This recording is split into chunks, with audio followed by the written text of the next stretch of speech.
Okay, so today we are going to solve some problems from previous JEE and NEET exam. So we'll start with JEE questions first. ज़्यादा difference नहीं है दोनों में as far as this chapter is concerned. तो पहला question, as you can see, the position coordinate of a particle moving in a three-dimensional coordinate system is given by. तो हमारे पास एक particle है which is moving in three dimensions. उसका x coordinate it is a cos of omega t, y coordinate is a sine of omega t, and z coordinate is just a omega t.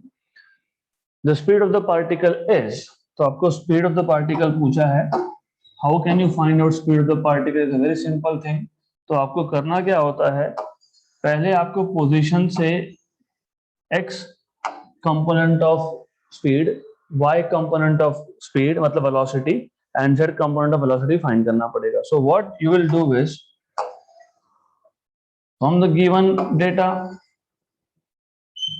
you should know that x component of velocity is nothing but derivative of displacement with respect to time, but derivative of x component of displacement. So that is why हमने derivative सीखा था.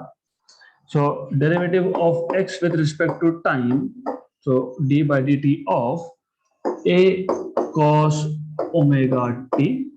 अगर आपको derivative याद है तो ये याद होगा कि a being a constant, उसको आप डेरिवेटिव के बाहर लिखते हो. Then you take derivative of cos omega t.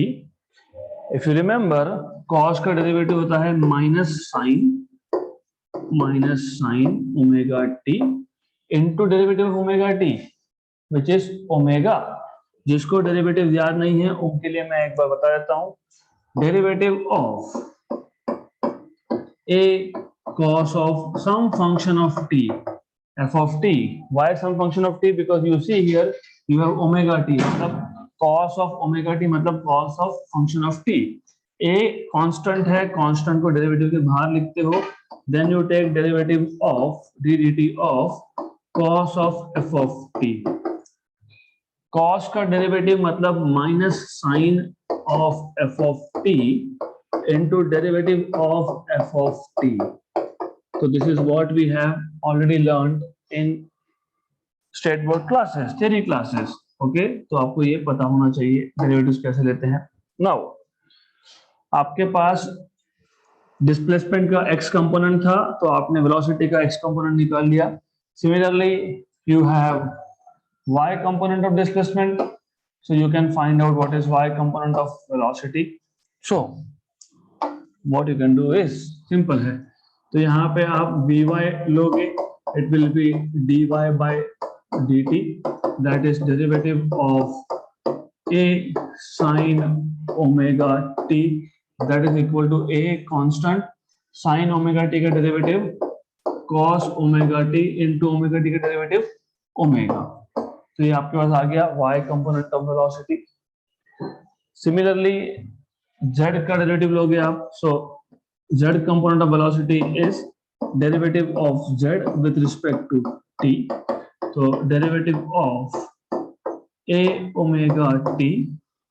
तो as you know कि a omega है constant, constant को डेरिवेटिव के बाहर dt by dt is 1. आएगा a ओमेगा, राइट. तो आपके पास x कंपोनेंट, y कंपोनेंट और z कंपोनेंट ऑफ वेलोसिटी है. आपको बोला है speed, they are asking you to find out speed. तो स्पीड फाइंड करने से पहले आप वेलोसिटी वेक्टर बनाओ. तो how can you make velocity vector? We know that velocity vector v bar is vx I cap plus vy j cap plus vz k cap. तो आपके पास vx है minus a omega sine omega T, तो minus a omega sine omega t I cap. Okay, actually this step can be ignored, but I'll tell you पहले पूरा answer फिर shortcut. Plus, if you remember, Vy was a omega cos omega t j cap, and then Vz was a omega k cap, right?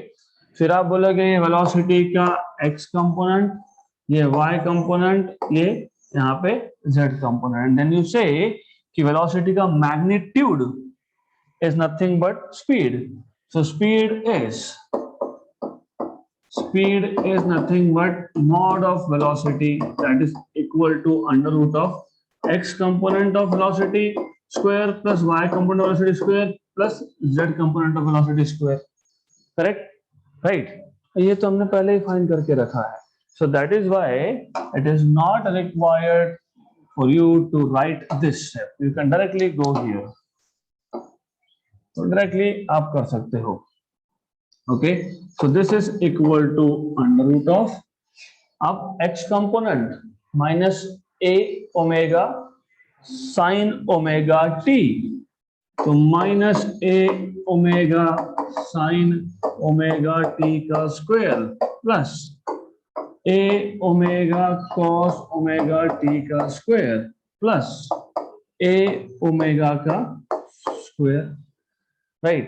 So what you can do is under root of a square omega square sin square omega t plus a square omega square cos square omega t plus a square omega square.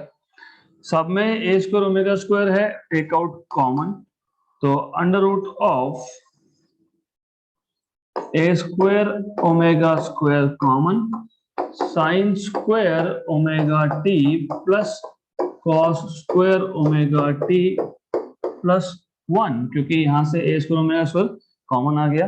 अब a square omega square square root के अंदर है, तो जब आप square root से बाहर निकालोगे तो a omega, then as you know sin square theta plus cos square theta equal to 1, तो sin square omega t plus cos square omega t is also 1, तो ये 1 और ये 1, इट इज 2, तो अंडर रूट ऑफ 2, तो under root of 2 a omega, you should get such answer. You have option number C. Okay, तो क्या करना, कभी भी डिस्प्लेसमेंट अगर आपको दिया है, क्योंकि x y z gives you position मतलब डिस्प्लेसमेंट, तो इसका डेरिवेटिव अगर आप लोगे तो आपको मिल जाएगा वेलोसिटी का x कंपोनेंट, वेलोसिटी का y कंपोनेंट एंड वेलोसिटी का z कंपोनेंट. तो once you have x y and z component of velocity, speed is nothing but magnitude of velocity. Magnitude कैसे निकालते हो? Under root of vx square plus vy square plus vz square. Then you just have to keep solving, simplifying things. That's it. अगला question, in the cube of side A shown in the figure, the vector from the central point of the face ABOD to the central point of the face DEFO will be. तो आपके पास एक cube है, इस cube में as you can see this is one face ABOD. इसके centre से मतलब G point से, तो जो दूसरा फेस बताया है आपको BEFO, इसके सेंटर तक. Okay, which is this vector? ये वेक्टर जो है इसका इक्वेशन क्या आएगा, ऐसा आपको पूछा है, राइट? गिवन दैट ये जो क्यूब है इसका साइड है A, तो सबसे पहले अभी वेक्टर्स कैसे फाइंड करते हैं that we will see, but सबसे पहले what you have to do is you have to understand कि सेंट्रल पॉइंट का डिस्टेंस किसी भी एक्सिस से a/2 आएगा. Why a/2? Because cube is with side A. तो ये साइड अगर A है, this total side is it is A, then of course half the distance will be a/2, which means one more thing, सबसे पहले identify करो कि कौन सा पॉइंट कहाँ पे है। ये जी पॉइंट एक्स जेड प्लेन में है। एक्स जेड प्लेन में मतलब y कंपोनेंट इज 0 और ये जो h पॉइंट है ये आपका y जेड प्लेन में मतलब x कंपोनेंट इज 0। तो first thing is that you write down coordinates of these points. So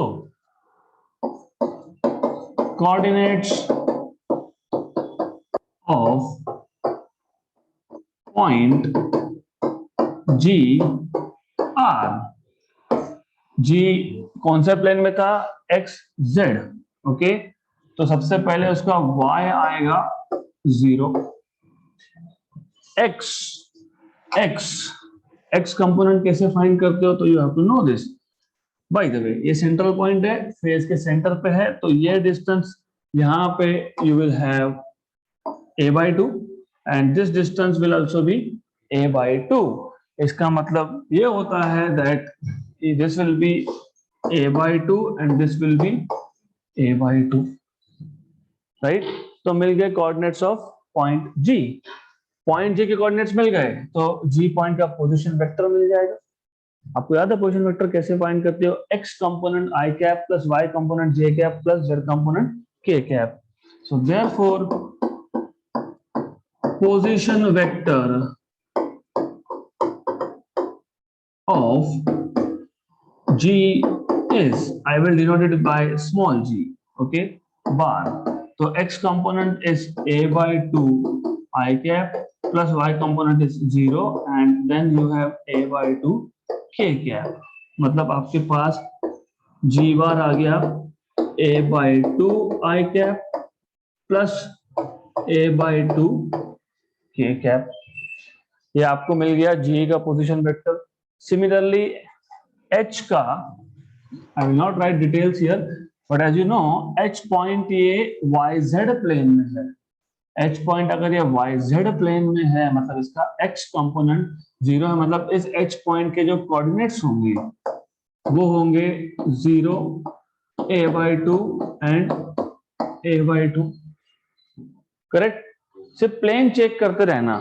अगर कोई पॉइंट यहाँ पे होता एक्स वाई प्लेन में तो उसके कोऑर्डिनेट लिखते हैं आप a/2 a/2 0 गुड ओके। सो अब h पॉइंट के कोऑर्डिनेट्स है तो h पॉइंट के का पोजीशन वेक्टर मिल जाएगा small h 0 i cap plus a/2 j cap plus a/2 k cap okay.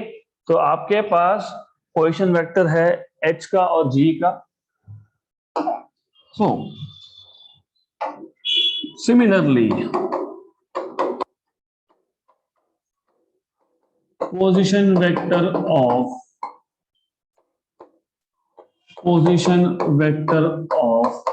h is h bar equal to a/2 j cap plus a/2 k cap right good। हमें बोला है what is a vector from central point of A B O D मतलब G point से central point of B E F O मतलब H point तक। तो अगर आपको याद है डिस्प्लेसमेंट वेक्टर कैसे निकालते हो A B bar is position vector of B bar minus position vector of A bar. So therefore vector from point G to point H is let us say gh bar it is h bar minus g bar। a से b अगर एक vector a से start होके b point पे खत्म होता है तो उसका पोजीशन वेक्टर का सब्ट्रैक्शन करना पड़ता है b bar minus a bar करना पड़ता है आपको। Displacement if you remember I told you displacement vector जिसको नहीं याद है मैं वापस रिपीट करता हूँ but you need to know this. No worries if you don't know. हमारे पास ये एक सिस्टम है कोऑर्डिनेट सिस्टम है मतलब x y. So I have x axis here I have y axis here let us say I have a point G here okay. मैंने आपको बताया था पोजीशन वेक्टर क्या होता है। Position vector is a vector starting from origin and ending at that point G. इसके position vector को denote करोगे let us say G bar से okay. and it starts from origin, ends at here, तो arrow यहाँ पे आएगा. Then you have another point, let us say H over here. Okay, then from origin to point H, तो ये आपका आ जाएगा small h बार. आपको अगर G से H तक का वेक्टर निकालना है, तो G से H तक का अगर आपको वेक्टर निकालना है, मतलब ये फाइंड करना है आपको GH बार, तो आप क्या करते हो? What you do is apply triangle law. Triangle law is what? OG bar plus GH बार. जहां पे OG वेक्टर खत्म हुआ, वहां से GH वेक्टर स्टार्ट हुआ, तो resultant will be O to H. This is OH. Therefore, you get GH vector is equal to OH vector minus OG vector. But OH vector is H bar and this is G bar. तो अगर displacement from A to B बोला होगा, तो B bar minus A bar. Position vector of B minus position vector of A. This is what you're supposed to do. Okay. So similarly, अब H bar है क्या हमारे पास? Yes. H bar you have A by 2 J cap plus A by 2 K cap minus G bar, and G bar was A by 2 I cap plus A by 2 K cap. तो ये आ जाएगा A by 2 I cap plus की जगह पे minus A by 2 K cap.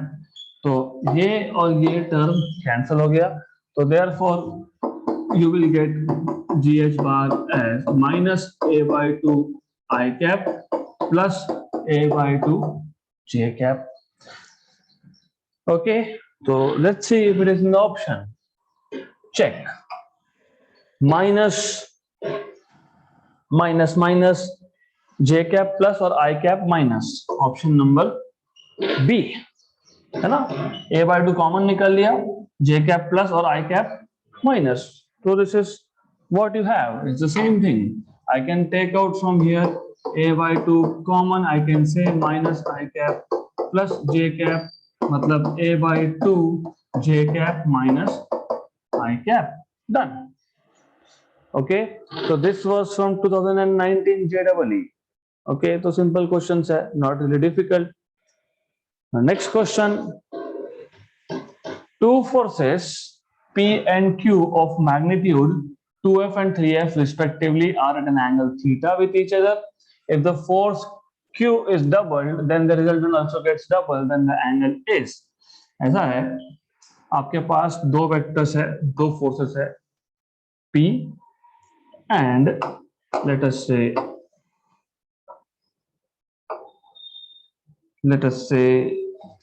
say Q. Okay, so you have two vectors P bar and Q bar. They are at an angle theta. इसको मैं case by case solve करूंगा. Now P का magnitude है 2F और Q का magnitude है 3F. Let us say resultant of these two is R. Okay, you know what is the formula of resultant? R square equal to P square plus Q square plus 2PQ cos of theta. Okay, so R square equal to P is 2F. 2F का square is 4F square. 2F plus 3F square plus 2 times of 2F into 3F into cos of theta. So आपको मिल जाएगा R square equal to 4F square plus 9F square plus 2 into 2 4 into 3 12. 12F square cos theta. Correct? Good? Good. So this is 13 plus 12F square. So R square is equal to 13F square. 1 plus, देखो क्या है? What I will do is, I'll better simplify a few steps here. F square common, 13 plus 12 cos theta. Equation number 1. Okay, good, good. Now आगे क्या बोला है? If the force Q is doubled, then the resultant also gets doubled. तो अब आपके पास P जो था वही है, but Q is now doubled. Okay, so this vector is P bar, this is 2Q bar. Angle is still the same, सिर्फ resultant इसका डबल. सो बेसिकली P बार और 2Q बार, इन दोनों का रिजल्टेंट होगा 2R बार. राइट और you don't write, doesn't matter, bar लिखो या मत लिखो कोई फर्क नहीं पड़ता. तो रिजल्टेंट का वापस से formula 2R whole square, under root नहीं लिखोगे क्योंकि स्क्वायर कर दिया आपने. पहले वेक्टर का square P square plus second vector का square, okay, plus 2 times of first vector into second vector into cos of angle between them, right? So this is what you have to write, something like this, right? Good. So now this will give you 4R square equal to P was 2F if you remember. Yes, so 2F का square, okay, and so this is 2F square plus 2 into it was Q was 3F. अब एक छोटी सी गलती, यहाँ पे भी 2 लिख दिया और Q को डबल करके 3 का 6 लिख दिया, वैसा नहीं चलेगा. Okay, normally what happens is Q को 2Q लिख दिया, ओके, फिर वापस से ओके क्वेश्चन में Q 3F था, फिर डबल बोला है, फिर उसको भी 6 कर दिया, तो ऐसा नहीं चलेगा. यू हैव टू इधर राइट डायरेक्टली 6F हियर और 2 into Q, तो जो Q है वो Q लिखना पड़ेगा. What is Q? 3. Very good. तो टोटल कितना आ गया? 6F. Okay, did you get what I am saying? Double double दो बार डबल मत कर देना उसको. 6F का square plus 2 times of P is 2F, 2 into 2 again 6F cos theta. So this is 4R square equal to 2F का square is 4F square plus 6F का square is 36F square plus 2 into 2 4 into 6 24 F square cos theta, 24F square cos theta. तो ये आपको मिल जाएगा यहाँ पे 4R square equal to this is 40. Okay, F square मैंने common निकाल लिया plus 24 cos theta, equation number 2. हमारा इंटरेस्ट था in finding out cos theta. तो हम लोगों को ये F की वैल्यू पता नहीं, R पता नहीं, तो हमको ये कैंसिल करना पड़ेगा, मतलब इक्वेशन नंबर 1 और इक्वेशन नंबर 2 को डिवाइड करना है. तो याद रखना यहाँ पे 13 plus 12 है. So dividing equation number 2 by equation number 1. So you have equation number 2 over here. इसको इक्वेशन 1 से डिवाइड करोगे. So let's divide this by equation number 1. So ये था आपका यहाँ पे R square था, राइट. यहाँ था आपका F square 13 plus 12 cos theta. R square cancel, F square cancel out. Okay, अब क्रॉस मल्टीप्लाई करो. 4 into 13 plus 12 cos theta, 4 into 13 plus 12 cos theta, and here you had 40 plus 24 cos theta if I am not wrong. So this is 13 to the 26 double 52. This is 12 for the 48 cos theta. This is 40 plus 24 cos theta. तो ये आ जाएगा आपके पास 48 cos theta minus 24 cos theta equal to 40 minus 52. So this is nothing but 24 cos theta equal to minus 12. तो 1 जा and 2 जा. So cos theta is minus half. और मैंने आपको पहले भी बताया है cos की वैल्यू माइनस हाफ होती है 120 डिग्रीज पे. So it is 120 degrees. So let's see option number D. Okay. 2019 JEE. So question is nothing. सिर्फ थोड़ा लेंदी है. So I am intentionally taking JEE and then we'll go towards NEET so that you understand what is the basic difference between the two exams. JEE में और NEET में as far as syllabus is concerned कोई difference नहीं. Physics में सिर्फ you see ज्यादा mathematical touch होता है, थोड़ा क्वेश्चंस लेंदी होते हैं JEE में. एज यू कैन सी पिछला एग्जांपल भी वैसा ही था, इससे पहले का भी वैसा ही था. ओके सो बट ऐसा नहीं है कि ऐसे क्वेश्चंस नीट में नहीं आ सकते. So you have to practise. Next question again 2019. Two vectors a bar and b bar have equal magnitudes. The magnitude of a bar plus b bar is n times the magnitude of a bar minus b bar. The angle between a bar and b bar is. क्या condition दिया है पहले उस पर ध्यान देना. आपको बोला है कि magnitude of A bar plus B bar मतलब mod of A bar plus B bar is n times of magnitude of A bar minus B bar. तो जो दिया है वहां से स्टार्ट करो. This is what is given to you. What is magnitude of a bar plus b bar? If you remember, it is under root of a square plus b square plus 2ab cos of theta 2ab cos theta equal to n times of under root of a bar minus b bar का magnitude होता है a square plus b square minus 2ab cos of theta. Correct? यहाँ तक easy. Now squaring on both sides. So if I square on both sides, what will I get? अगर मैं दोनों side पे square करता हूं तो स्क्वायर रूट गया. This is all gone. ये हो जाएगा n square. Okay, good. So now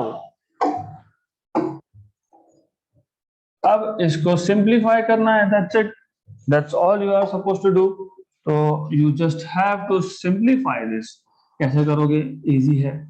तो a square plus b square plus 2ab cos theta equal to na square plus nb square minus 2nab cos theta. Okay आगे कुछ बोला है क्या? अच्छा ठीक है, एक काम कर सकते हैं.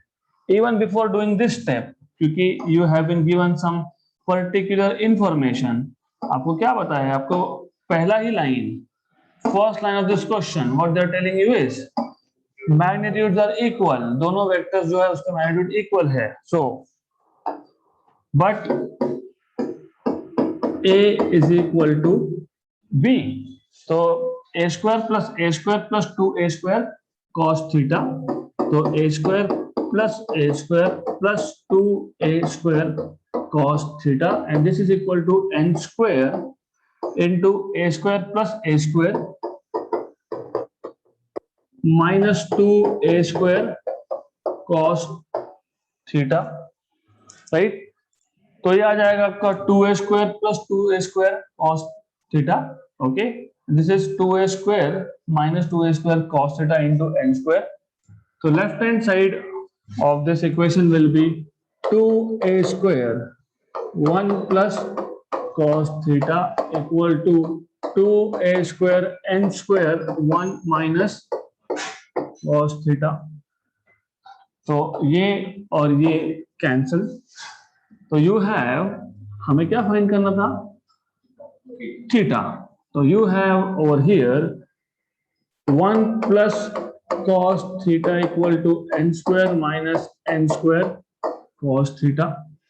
ओके, सो ये वन को वहां शिफ्ट करूंगा, इसको यहां शिफ्ट करूंगा, तो cos theta plus n square cos theta equal to n square plus 1। तो cos थीटा कॉमन आ गया, राइट, करेक्ट, प्लस 1 है ना, यस। तो each step is important. Okay, ये वहां शिफ्ट किया था तो -1 होगा। Okay, so this is 1 plus n square, so this is equal to 1 plus n square minus 1, so cos theta is n square minus 1, ये 1 plus n square शिफ्ट कर दिया, n square plus 1 कुछ नहीं है, सिर्फ हम वहां शिफ्ट की, so theta will be nothing but cos inverse of n square minus 1 upon n square plus 1. Theta will be cos inverse of n square minus 1 upon n square plus 1. Okay, so this is how you are supposed to solve, right? अब इसको थोड़ा simplify करके भी लिख सकते थे. You could have also written it in this way. You know what is n square minus 1? n minus 1 into n plus 1. तो वो सिंप्लीफिकेशन करके भी लिख सकते हो, but anyway it is not in the option, so I will better not do that, तो मैं वो नहीं करने वाला हूं. So let's go ahead and solve next question. Let magnitude of A1 bar is 3, that of A2 bar is 5. जब दोनों को ऐड करूंगा तो उसका जो रिजल्टेंट होगा उसका मैग्नीट्यूड 5 है. The value of 2A1 plus 3A2 bar dot 3A1 minus 2A2 bar is. तो हम क्या करेंगे, जो पूछा है वहां से स्टार्ट कर लेते हैं, फिर उस इक्वेशन में जो जो चीजें नहीं पता होगी बाद में कैसे फाइंड करना है देखेंगे. तो this is how you are suppose to solve. तो what you have is 2A1 bar plus 3A2 bar dot 3A1 bar minus 2A2 bar, this is equal to, dot product कैसे देते हो पता होना चाहिए, पता होगा, 2A1 dot 3A1, 2 into 3 is 6, 6A1 bar dot A1 bar, 2 into minus 2 is minus 4, A1 bar dot A2 bar, 3 and 3 9 plus 9 A2 bar dot A1 bar, 3 and 2 is minus 6 A2 bar dot A2 bar. Good. आपको पता है self dot product A1 बार और A1 bar is A1 square, 6A1 square. आपको ये भी पता है कि डॉट प्रोडक्ट इज कम्यूटेटिव, तो A1 bar dot A2 bar is A2 bar dot A1 बार. तो 9 minus 4 is plus 5 A1 bar dot A2 bar minus 6 A2 square minus 6 if I'm not wrong, 6 A1 3, okay, so 3 square plus 5 A1 bar dot A2 bar minus 6 into 5 square. Okay, so this is 9 into 6, 3 square is 9, 9 into 6 is 54, 54, this is 5 square 25, 25 into 6 150. Okay, this was 54, this is minus 150, 26 with a negative sign. Yes, so 5 A1 bar dot A2 bar minus 96. अब अगर मुझे ये value चाहिए, क्योंकि ये values दी है आपको, तो I am suppose to find out what is A1 bar dot A2 bar. तो अब हमारे पास कोई ऑप्शन ही नहीं है क्या करने के अलावा. ये जो आपके पास A1 प्लस A2 का मैग्नीट्यूड दिया है, तो आप बोलोगे ठीक है इसी का यूज करता हूं मैं, इस वेक्टर का सेल्फ डॉट प्रोडक्ट लेता हूं, A1 बार प्लस A2 बार का सेल्फ डॉट प्रोडक्ट लेता हूं. उससे क्या होगा, self dot product of any vector is magnitude of that vector square, है ना. A bar dot A bar is A square, B bar dot B bar is B square, A one bar dot A one bar is A one square. तो A one bar plus A two bar dot A one bar plus A two bar is, इसका जो magnitude है A one plus A to का square. Self dot product तो ऐसे होता है ना. Is it clear? ओके. तो अब ये तो पता ही है, ये 5 था, इसका स्क्वायर मतलब ये 25. हियर a1 डॉट a1 मतलब a1 स्क्वायर, मैं शॉर्टकट ले रहा हूं थोड़ा. अब a1 bar dot a1 bar, a1 square, a1 dot a2, a1 bar dot a2 bar plus a2 bar dot a1 bar plus a2 bar dot a2 bar is a2 square. Very good. a2 square. Okay, this is 3 square 9. This is 2 times of a1 bar dot a2 bar plus 5 square is 25, right? तो ये 25 ये 25 तो cancel होगा. तो this 25, तो what I'll do is 2a1 bar dot a2 bar 25 minus 25 minus 9, तो सिर्फ बचेगा -9. तो a1 bar dot a2 bar will be -9/2. Equation number 2. This is equation number 1. ये वैल्यू इक्वेशन 1 में सब्स्टिट्यूट कर दो. Okay, so substituting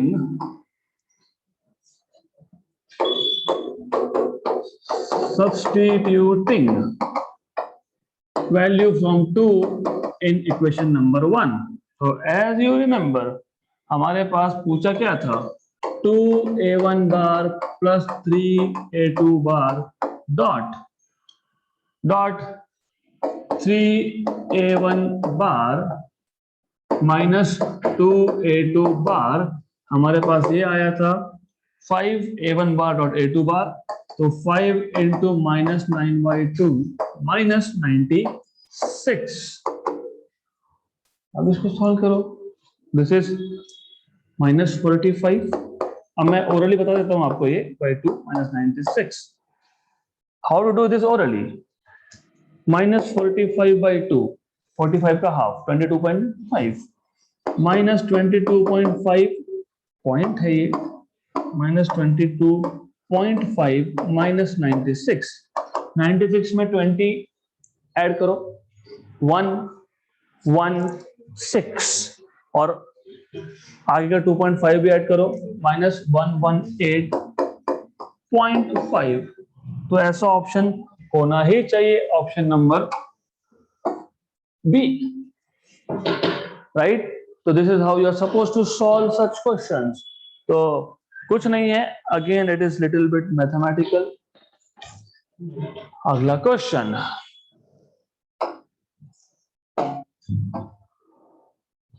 a particle moves so that its position vector is given by r bar equal to cos omega t x cap plus sin omega t y cap, where omega is constant. Which of the following is true? Velocity and acceleration both are perpendicular to r bar. Velocity and acceleration both are parallel to r bar. Velocity is perpendicular to r bar and acceleration is directed towards the origin. Velocity is perpendicular to r bar and acceleration is directed away from the origin.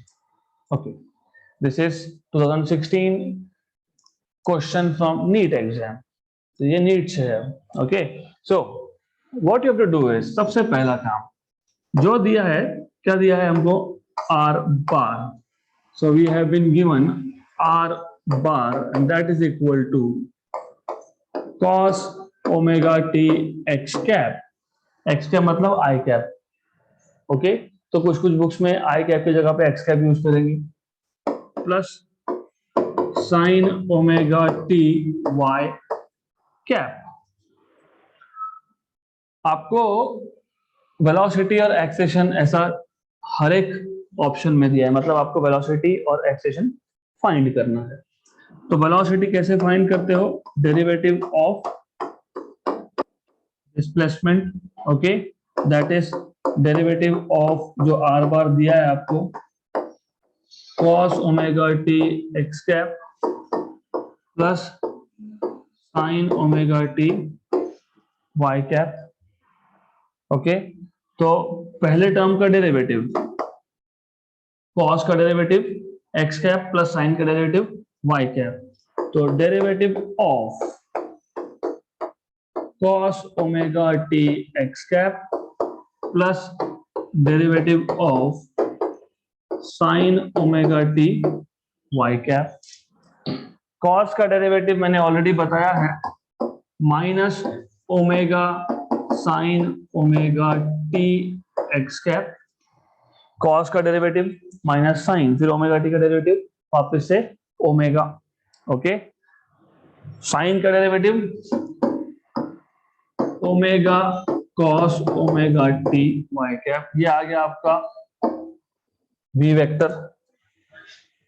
अगर आपको याद है, क्योंकि बार बार अभी दो vectors perpendicular कब होते हैं? जब दोनों का डॉट प्रोडक्ट जीरो होता है। तो क्या हम हर बार चेक करेंगे क्या v bar dot r bar equal to zero? मैंने आपको बताया था, मैंने क्या बताया था? Look at what is given to you. यहाँ पे x component in displacement is cos, ये वहां पे एज अ y कंपोनेंट है वेलोसिटी में, राइट। यहाँ पे y कंपोनेंट इज साइन, और वो यहाँ पे नेगेटिव है x कंपोनेंट में। मतलब कंपोनेंट्स इंटरचेंज होने चाहिए और कम से कम दोनों में से एक नेगेटिव होना चाहिए, राइट। ऐसा है तो डॉट प्रोडक्ट जीरो ही आता है, ओके। सॉल्व करके देखना खुद के लिए, पता है आपको कैसे करते हो। R bar dot V bar is R x V x plus R y V y, वो जीरो ही आएगा। तो आप करके देखना। Therefore R bar dot V bar is equal to zero. मतलब one thing is for sure, that velocity is perpendicular to R bar, okay, correct, right. तो option B तो आ नहीं सकता। Good good. Now find out acceleration. How do you find out acceleration? Acceleration is derivative of velocity, okay। तो derivative of velocity, velocity vector क्या था अगर आपको याद होगा तो minus omega sine omega t x cap plus omega cos omega t Y cap. Very good, you are all expert now, it is excellent thing. बहुत fast आपने ये सब ग्रास्प कर लिया।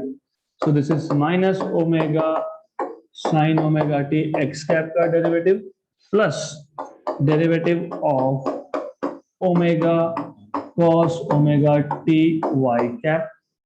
अब जो कांस्टेंट है, कांस्टेंट को भी ऑलवेज कीप आउटसाइड। साइन का डेरिवेटिव कॉस ओमेगा टी और एक बार ओमेगा, क्योंकि वापस से ओमेगा टी का डेरिवेटिव होगा, ओके। तो ये आ जाएगा omega square cos omega t x cap plus omega constant outside, cos का डेरिवेटिव माइनस साइन और एक ओमेगा यहां से, तो minus omega square sine omega t Y cap. Now what you can do is, इसमें से माइनस ओमेगा स्क्वायर कॉमन आपको मिल जाएगा यहाँ पे पहले टर्म में, cos omega t x cap plus sine omega t Y cap, right. But this was r bar, oh okay, this was r vector, isn't it. आपको याद है मैंने बताया था कि a vector equal to minus b vector, या फिर minus two into b vector, या माइनस 10 इंटू बी वेक्टर, या minus some number into b vector. मतलब both vectors are anti parallel, oppositely directed. Are bar radius vector, radius vector कहां से कहां start होता है, कहां से स्टार्ट होकर कहां खत्म होता है? Radius vector start from centre and goes up to circumference, right. ये आपका आर बार है, मतलब ओरिजिन से अवे करेक्ट। माइनस किया तो सर्कमफरेंस से towards origin. Very good. Look at the options. Velocity is perpendicular to r bar and acceleration is directed towards the origin. Option number C. Right? I am making base of 12th here because this is circular motion का basic फंडा. Circular motion में याद रखना हमेशा, circular motion में हमेशा velocity is tangential मतलब perpendicular to r bar always. Okay? और अगर ये यूनिफॉर्म सर्कुलर मोशन है, what is uniform circular motion? जैसे आप स्कूल में जाते थे 2 साल पहले, हाँ, ड्रेस कोड पहन के, उस ड्रेस कोड को बोलते थे यूनिफॉर्म. क्यों? Because all of you look the same. But uniform is not the word for dress, it is same dress code. तो यूनिफॉर्म हियर मतलब पार्टिकल कहीं पे भी हो, वी डोंट केयर, यहाँ पे है, यहाँ पे है, यहाँ पे है, speed will be same, only direction of velocity will be different. अगर ऐसा है, अगर यूनिफॉर्म सर्कुलर मोशन है मतलब speed of the particle is same everywhere on the circle. अगर ऐसा है तो there is only one acceleration and that acceleration is towards the centre. उसको बोलते हैं सेंट्रीपिटल एक्सेलरेशन. राइट? अगर साथ में पार्टिकल जब सर्कमफ्रेंस पे घूम रहा है, अगर उसका स्पीड भी चेंज हो रहा है, तो then it is called as non uniform circular motion because speed is not same everywhere. तो उस केस में दो एक्सेशन आते हैं, एक आता है टुवर्ड्स सेंटर और एक आता है टुवर्ड्स टेंजेंट. तो इन दोनों का रिजल्टेंट जाता है समवेयर ओवर हियर, क्योंकि दो वेक्टर हो गए. Okay, good. तो that case we will discuss later, but for the time being you should know ये जो सारे इक्वेशंस हमने लिखे हैं they are from uniform circular motion. So velocity is perpendicular to radius and acceleration is directed towards the center मतलब towards the origin. Good? Clear? Okay, so we'll stop here for today.